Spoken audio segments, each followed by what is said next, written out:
ایمان کی خدا اس طرح شہادت دے، ان کو معیار بنائے، پچھڑوں کہا جائے کہ اگر تمہارا ایمان ان کے برابر ہے پھر ٹھیک، ان کے برابر نہیں تو پھر کسی کا دعا۔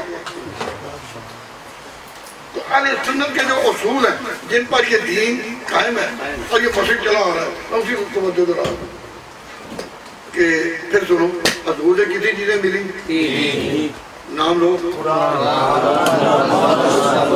اب جو لوگ ہر جگہ یہی پروپیگنڈ کرتے ہیں کہ جی قرآن اور سنت، قرآن اور سنت، اب میں نے جو بات کی اپنی طرف لکھی کیا نا، میں نے آیت پڑھی ہے، لَقَدْ مَنَّ اللَّهُ عَلَى الْمُؤْمِنِينَ إِذْ بَعَثَ فِيهِمْ رَسُولًا مِّنْ أَنفُسِهِمْ يَتْلُو عَلَيْهِمْ آيَاتِهِ وَيُزَكِّيهِمْ وَيُعَلِّمُهُمُ الْكِتَابَ وَالْحِكْمَةَ وَإِنْ كَانُوا مِنْ قَبْلُ لَفِي ضَلَالٍ مُّبِينٍ۔ تو تراث محمدی کیا ہے؟ تین چیزیں۔ جب سے یہ پروپیگنڈا شروع ہوا کہ دو ہیں، تین نہیں دو ہیں، اس وقت سے یہ آفت ہمیں دیکھنی پڑی۔ لوگ صحابہ پر جرا نہ کرتے اگر مسلمانوں میں پہلے یہ آواز لگی ہوتی کہ تراث نبوت محمدیہ کیا ہے؟ قرآن، امت و سنت۔ یتلو علیہم آیاتہ، قرآن، ویزکیہم، امت، ویعلمہم الکتاب والحکمہ، سنت۔ تو علم کتنے ہوئے؟ تین۔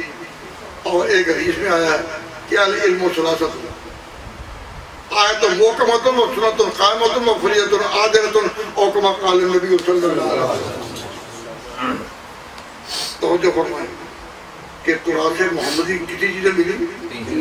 تین۔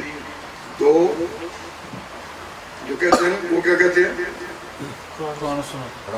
جو کہتے ہیں تو میں نے ایک جگہ قرآن کی روشنی میں کہا کہ چیزیں تین ہیں، تو ایک مولوی صاحب تھے، میں نام نہیں لیتا ہوں،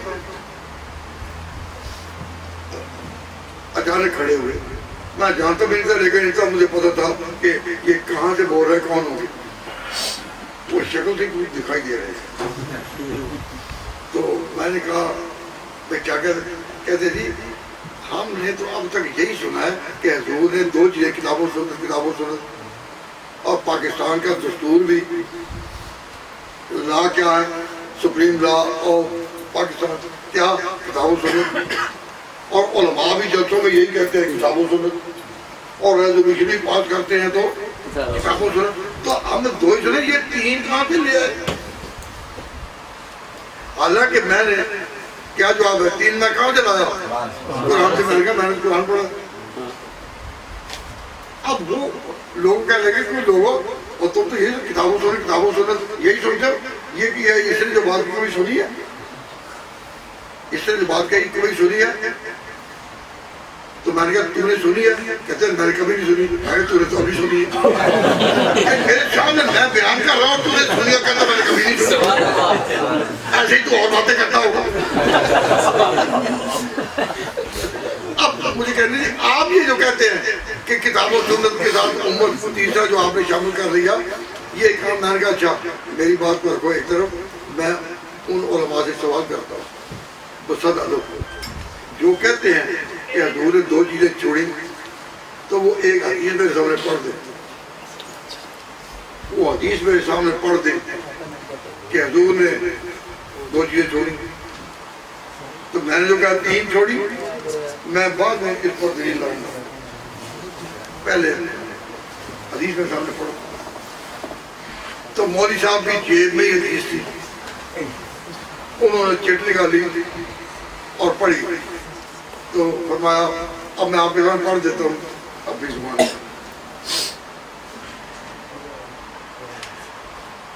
انی تارک فیکم ثقلین،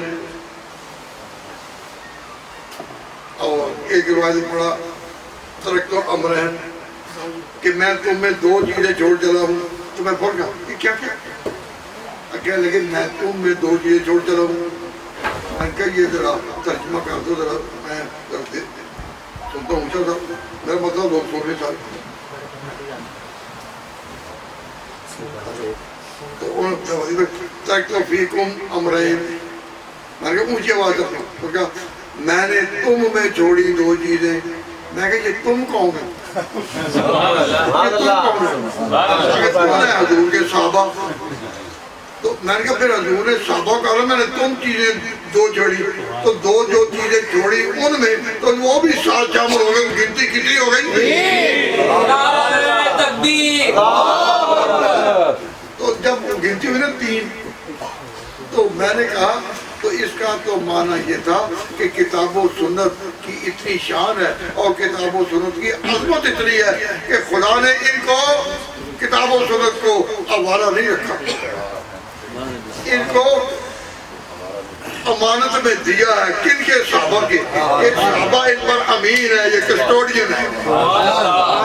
کتاب و سنت اصل ہے, صحابہ ان کے امین ہے. اللہ تعالیٰ نے یا اللہ کے پیغمبر نے کتاب و سنت کو آزاد رکھا یا ان کو قیمتی بنا کر ان کی آغوش میں دیا؟ قربان جائے حضرت علی مرضیٰ پر. حضرت علی مرضیٰ کی شان اور علم کا سمندر ہے, علم کا سمندر, تو علم کا دروازہ. حضرت علی مرضیٰ نے عجیب تک تعبیر فرمائی, کہتے ہیں اس کو کہ اوقدو ناج البلاغہ میں اوقدو ہذین المصباحین, ان 2 چراغوں کو جلا کر رکھنا. کن کو؟ کتاب و سنت کو. کتاب و سنت کو اوقدو ہذین المصباحین, ان 2 چراغوں کو جلا کر رکھنا یعنی روشن کر کے رکھنا. تو اس کو آپ کی زبان میں کیا کہتے ہیں؟ آپ میں جو ہر شخص جو ہے نا تقریباً گاڑی چلاتا ہے, تو گاڑی کے آگے جو 2 روشنی ہوتی ہیں ان کو آپ کی زبان میں کہتے ہیں ہیڈ لائٹس. کیا کہتے ہیں؟ Head lights. تو اسلام کی گاڑی جو حضور سے چلی اور حضور نے چلائی اور چلتی اب تک آئی, یہ گاڑی آ رہی ہے پوری تیز رفتاری سے, اس کے آگے جو ہیڈ لائٹ ہے وہ کتاب و سنت ہے. لیکن سمجھو یہ جو 2 روشنیاں ہیڈ لائٹس, کبھی ایسی بھی ہوا کہ ہیڈ لائٹ اکیلی ہوں, کوئی باڈی ہوئی نہ. جب بھی ہیڈ لائٹ لگتی ہے کسی باڈی پر لگتی ہے. کار کی ہیڈ لائٹ نہیں, کار کی باڈی پر لگتی ہے. باڈی ہے یا نہیں, تو اس باڈی پر لگتی ہے. ہم نے تو اب تک نہیں دیکھا کہ کوئی لائٹ ہے باڈی ہوئی نہ. تو جو لوگ کہتے ہیں کہ صرف کتاب و سنت اور مجھے باڈی پتہ نہیں ہے کہ نہیں ہے. اللہ کے بندو تم 2 مرہ دیکھتے ہو. ہم اس بات کی طرف, میں آپ کو اس بات کی طرف توجہ دلاتا ہوں کہ کتاب اور سنت یہ ہے ہیڈ لائٹ, اور جس باڈی پر یہ لگے ہیں اس کا نام ہے امت. آپ اسی امت میں ہیں یا نئے ہیں؟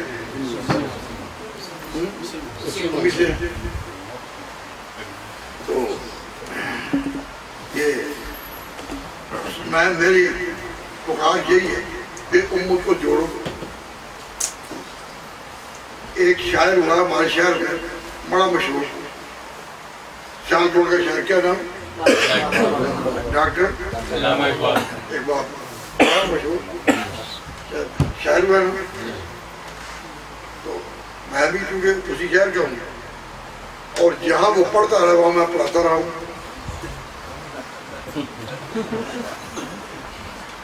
تو مجھے اس کی بات یاد آ گئی کہ اس نے ایک مقام پر انکار ہی کر دیا شاعر ہونے کا.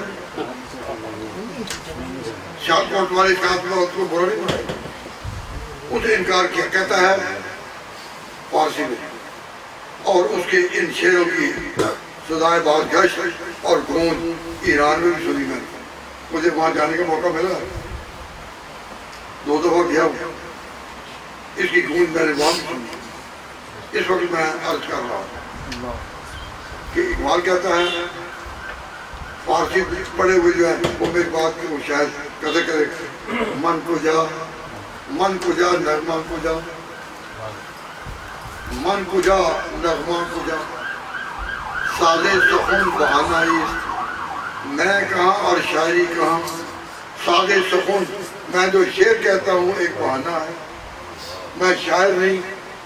من کو جا نغمہ کو جا, سادے سخن بہانہ ایست, سوئے کتار بھی کشم لاکہ بے زمامرہ. میری قوم کی اونٹنی بے مہار ہو چکی ہے، میں ان کو لائن میں کہتا ہوں آ جاؤ لگ جاؤ لائن میں، لگ جاؤ لائن، لگ جاؤ لائن، صبح کتار بھی قسم ناکہ بے زمام را۔ تو اس نے پوری اپنی شاعری جو ہے وہ اس پر لگا دی کہ شاعری کے ساتھ تعمیر قوم، کہ یہ قوم چلے اور منظم ہو۔ تو ایک بات قوم کو جمع کرتا گیا، اس نے جمع کی آواز لگائی تو فرقے کی نہیں کہ جمع کی آواز کون لگاتے ہیں؟ اہل سنت کہتے ہیں صحابہ اور اہل بیت دونوں کو مانو، تو جمع کی آواز کیوں لگائی؟ اور جنہوں کا نہیں ایک کو مانو تو تفرقے کی بو وہاں سے آ رہی ہے۔ یہ کہاں سے تفرقے کی بو آ رہی ہے؟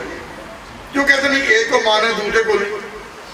اب سوال یہ ہے، ذرا غور کرو کہ نبی پاک صلی اللہ علیہ وسلم سفر آخرت پر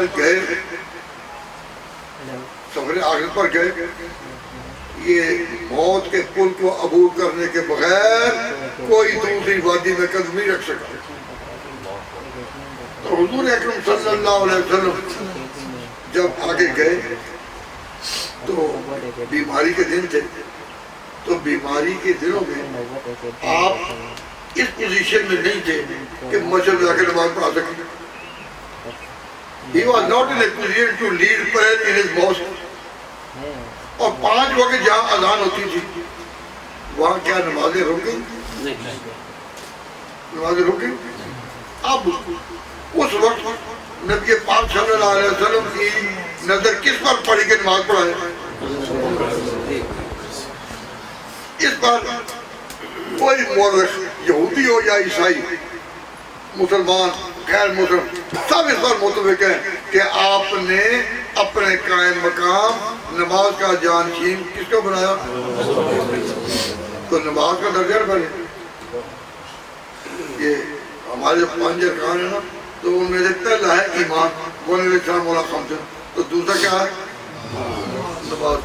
تو ایمان میں دوسرا کون تھا؟ پہلے تو حضور ہے نا، تو ایمان میں دوسرا کون تھا؟ تو نماز میں دوسرا وہی ہونا نہیں سمجھے۔ نماز میں امام جو ہے وہ تو حضور ہے نا، اب حضور بیمار ہے، اب کون حضور کے بعد دوسرے نمبر پر آ کر امامت کرے گا؟ تو ایمان میں جو اول ہے، ایمان میں جو اول حضور کے بعد اب امامت میں نماز پڑھانے میں وہی اول، پہلے حضور ہے اور دوسرا وہ ہے۔ تو جب اسلام کے 5 ارکان میں پہلی چیز کیا ہے؟ ایمان۔ تو ایمان میں حضور کے بعد کس کا نام؟ اور نماز کی امامت میں دوسرا نام۔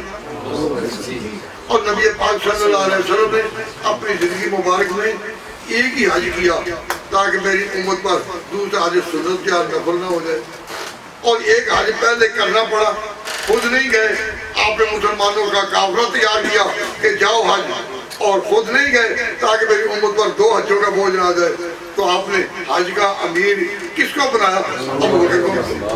اب ایمان میں بھی وہی، نماز میں بھی وہی، اور حج میں بھی وہی۔ آمن الناس بالمولائے ما آن کلیم اول سنائے ما ہمت و کشت ملت رات و عبر ثانی اسلام غار و بدر و قبر۔ اس طرح حضور کے ساتھ وہ چلے جس طرح سایہ اثر کے ساتھ چلتا۔ تو ابو بکر صدیق رضی اللہ تعالیٰ عنہ کی میں جو بیان کر رہا ہوں ایک آئینی حیثیت کہ حضور نے لیڈ کرنے کے لیے، امامت کے لیے، نماز پڑھانے کے لیے کس کو کہا؟ کس کو کہا؟ یہ عالم ہے، اور کہہ رہے کہ وہ کہ صدیق کو کہا کہ نماز پڑھاؤ، نہیں کہا، نہیں کہا۔ میرے بات کو بولا ہے منانا ہے، نہیں منانا ہے میں چھوڑ دوں، کیوں میں مولوی سے بہت ڈرتا ہوں۔ نہیں کہا، کیوں؟ حضور اکرم صلی اللہ علیہ وسلم نے صحابہ کو کہا کہ اے میرے صحابہ جاؤ ابو بکر مرو ابو بکر فلیصلی بالناس، ابو بکر کے پاس جاؤ اور اس کو کہو نماز پڑھائے۔ تو خود کیوں نہیں کہا؟ عقل انسانی حیران ہے، عقل انسانی تلاش کرتی ہے کہ خود کیوں نہیں کہہ دیا۔ میں حضور اشارہ دینا چاہتے تھے کہ کل کا فیصلہ بھی تم ہی نے کرنا.